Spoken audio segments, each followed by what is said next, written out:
পশ্চিমবঙ্গকে কাঁপিয়ে দিতে।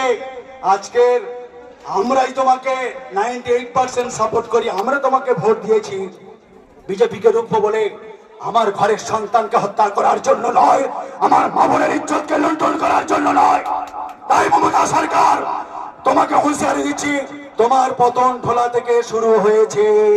গোটা বাংলা তোমার পতন চাইছে, গোটা বাংলা তোমার মুখে স্যালোটেপ মেরে দেবে, বালি পতন গরু তোমার মুখে ঢুকিয়ে দেবে, আর তুমি হ্যাঁ করতে পারবে না। তাই বন্ধুগণ, আপনারা আমাদের সাথে থাকবেন।